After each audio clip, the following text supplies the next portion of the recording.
Assalamualaikum warahmatullahi wabarakatuh. Hamid Awaludin, bekas Menteri Hukum dan HAM ini menyatakan pasti akan ada demo besar-besaran gara-gara kasusnya Sylvester. Tapi kenapa saya membuat judulnya Prabowo akan didemo besar-besaran gara-gara Sylvester dan akan jatuh, penggantinya siapa?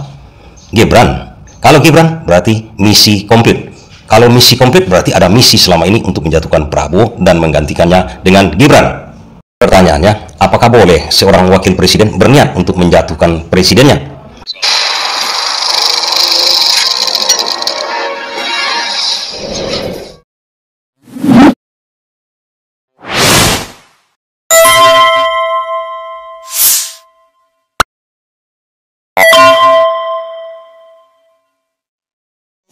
Dalam konstitusi kita boleh-boleh saja. Kenapa boleh saja? Kalau seandainya presiden itu berbuat melanggar etika, melanggar moral, kemudian berbuat pidana, boleh wakil presiden menjatuhkan presidennya karena sudah berbuat yang tercela, sehingga dia bisa menggantikan presiden tersebut. Makanya ada undang-undang tata cara pemaksulan, baik pemaksulan presiden, pemaksulan wakil presiden, itu ada di konstitusi kita. Kemudian konstitusi kita juga mengatur kalau presiden berhalangan tetap, itu digantikan oleh wapresnya. Jadi dari segi konstitusi boleh saja wapres ini berniat menggantikan presiden jika presidennya ternyata melanggar undang-undang. Itu konsepnya. Atau konsep saling menjatuhkan ini antara Gibran dengan Prabowo saat ini, karena mereka di pucuk pimpinan, di pucuk elit politik saat ini, mereka bisa saling menjatuhkan. Untuk 2029 mereka akan berlomba-lomba menjadi yang terbaik dilihat oleh masyarakat, bahwa mereka tidak ada cacatnya. Pilihlah saya untuk memimpin kalian nantinya, jangan pilih yang lain, kan begitu cari ceritanya. Tapi yang tidak dibolehkan, kompetisi saling menjatuhkan itu, saling menjadi yang terbaik itu dengan cara-cara amoral, dengan cara-cara melanggar undang-undang, dengan cara-cara melanggar etika, dengan cara-cara fitnah, dengan cara-cara yang di luar dari kebersihan politik yang saya namakan. Dan saya melihat orkestrasi yang dilaksanakan oleh Jokowi untuk menaikkan Gibran, untuk menjatuhkan Prabowo, sudah dimulai dari sekarang, dari kasus Sylvester ini. Saya mendapati pernyataannya atau analisanya dari statement Hamid Awaludin, bekas Menteri Hukum dan HAM tahun 2014 sampai 2019 ini. Dan yang saya herannya, ketika pihak Kejaksaan Agung mengumumkan hari itu tanggal 4, Sylvester kan juga jumpa pers, menunjukkan gelagat bahwa siap kooperatif. Tiba-tiba sekarang hilang dari peredaran. Ada apa ini? Dan sekali lagi, sudah 5 hari terakhir ini setiap saya melakukan penjelasan di pers termasuk Metro 3 kali, selalu saya mengatakan, Bapak-bapak Kejaksaan Negeri Jakarta Selatan, tolong umumkan ke publik apa masalah yang dihadapi sehingga tidak dilakukan eksekusi. Nah sekarang muncul masalah baru, ada gugatan pra peradilan. Dan makin hari muncul gerakan-gerakan nanti. Belum gerakan demonstrasi yang besar-besaran nanti. Pasti ada muncul karena rasa keadilan itu tergugat. Rasa keadilan itu muncul pada tiap orang. Hampir semua insan politik di dunia ini menginginkan jabatan presiden kalau ada kesempatan. Atau paling tidak orang terdekatnya menjadi presiden. Atau paling tidak anaknya menjadi presiden. Atau paling tidak orang yang dikenal dia menjadi presiden. Atau paling tidak orang yang dikaguminya menjadi presiden. Makanya kita lihat berlomba-lomba mereka mengusung calonnya atau mencalonkan diri, mengeluarkan biaya, mengeluarkan tenaga untuk berkompetisi yang namanya di Pilpres. Dari keseluruhan rakyat Indonesia, insan politik yang menginginkan jabatan presiden itu termasuk juga Gibran. Termasuk juga Jokowi yang menginginkan anaknya menjadi presiden di tahun 2029 untuk berkompetisi tahun 2029. Mungkin juga termasuk saya. Lagi-lagi kalau diberi kesempatan atau ada peluang untuk maju menjadi capres di 2029. Kalau sebelum 2029 yang punya kesempatan itu cuma Gibran menjadi presiden jika Prabowo berhalangan tetap. Nah, dalam politik ada prediksi-prediksi. Kemudian melihat situasi saat ini, situasi, kondisi, dan kepopuleran diri kita. Misalnya Gibran, apakah mungkin nanti maju di 2029 baik menjadi cawapres ataupun capres? Apakah dia akan dipilih? Apakah dia akan populer melihat keadaan sekarang yang ayahnya didera masalah isu ijazah palsu? Yang sekarang juga Gibran, kata Roy Suryo, isu fufu wafa. Apakah mungkin dibalik cacat konstitusi yang diembannya dengan keputusan MK nomor 90? Apakah orang tidak akan mengingat itu? Apakah Jokowi yang ingin mengusung Gibran tahun 2029 tidak memperhitungkan kepopuleran Gibran?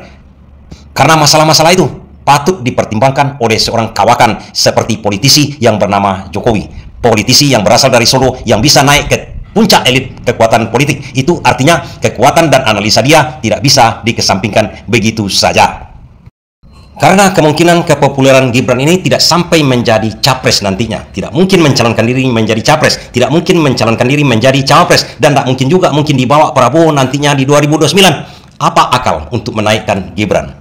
Di 2029 tidak mungkin. Sementara sekarang peluang yang pasti bisa didapatkan Gibran dengan berhentinya Prabowo. Berhalangan tetapnya Prabowo saat ini. Itulah peluang satu-satunya yang pasti oleh Gibran. Dan itu bisa dilaksanakan sekarang. Caranya sudah jelas, dengan membuat Prabowo dimaksulkan rakyat. Caranya bagaimana? Caranya membuat Prabowo tidak disenangi rakyat. Caranya bagaimana? Caranya membuat rakyat demo kepada Prabowo.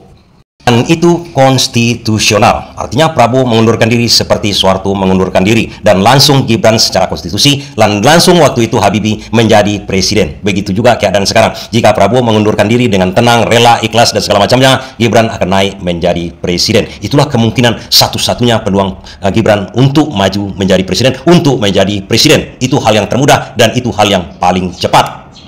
Itu konstitusional, namun caranya ini yang membuat kita ini bergidik. Saya katakan bergidik bukan salah atau benar. Saya katakan saya takut melihat hal ini. Kenapa? Saya melihat tanda-tandanya seperti itu. Dari mana? Dari kasus Sylvester. Dari mana? Dari kasus ijazah palsunya Jokowi. Dari mana? Dari bebasnya banyaknya koruptor yang belum diusut sampai sekarang. Dan sebenarnya saya ingin meneruskan tanda-tanda yang dikatakan oleh Hamid Awaludin tadi, yang menyatakan ada demo besar-besaran gara-gara Sylvester ini, tidak ditangkapnya Sylvester ini, ada gugatan-gugatan masalah ijazah palsu, kemudian masalah Sylvester yang tidak dipatuhi oleh kejaksaan. Apa artinya di situ? Di situ dipertontonkan kepada rakyat bahwa Jokowi dan antek-anteknya sekarang, dan jongos-jongosnya dan anak buahnya sekarang ini bisa berbuat sesuka hatinya. Sesuka hatinya tanpa Prabowo bisa berbuat apa-apa. Republik ini menjadi tersangka itu nggak ada masalah, ya. Mantan ketua KPK saja ya sudah tersangka di Polda Metro Jaya ya. Itu sampai hari ini masih bebas begitu ya. Kemudian yang sudah terpidana Sylvester Matu tidak 6 tahun sampai hari ini juga udah bebas, nggak ada masalah. Sengaja menunda-nunda. Sementara Prabowo ditunjuk, dipilih oleh rakyat untuk membereskan hukum, masalah hukum seperti itu.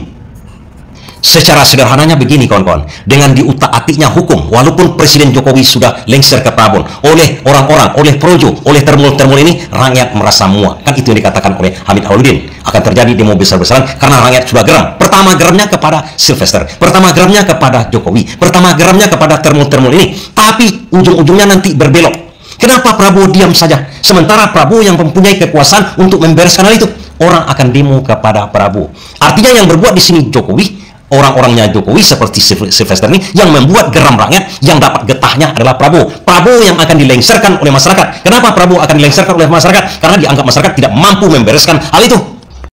Kalau kita teliti, bagaimana caranya Jokowi menginjak-injak marwah Prabowo dengan isu ijazah palsunya ini. Sengaja dia goreng, sengaja dibuatnya keruh dengan tidak memperlihatkan ijazahnya. Dan yang terakhir lagi sekarang ini, Sylvester Matutina sengaja menjatuhkan tai di depan Prabowo dengan mengatakan, kau tidak berdaya. Kalau saya berada di bawah Jokowi, kau Prabowo tak berani, tak berdaya menangkap aku. Bukankah eksekutor itu adalah kejaksaan? Kejaksaan itu di bawah Prabowo. Secara harfiah di sini adalah mereka mempermalukan Prabowo di depan rakyatnya sendiri. Kau tak berdaya Prabowo. Lihat aku patentengan ini. Dan seperti yang dikatakan Ahmad Ozinuddin itu, ketua KPK, karena ini barisan termul juga, tidak berdaya Prabowo menangkapnya sekarang. Dan ini seperti sengaja diperlihatkan ke publik. Kenapa ini sengaja diperlihatkan ke publik? Karena supaya membuat publik geram. Dan kalau publik geram, itu tujuannya hanya satu. Geram kepada ketidakmampuan Prabowo. Dan Prabowo harus dilengserkan. Dan pengganti Prabowo adalah Gibran. Harap hati-hati Pak Prabowo. Terima kasih.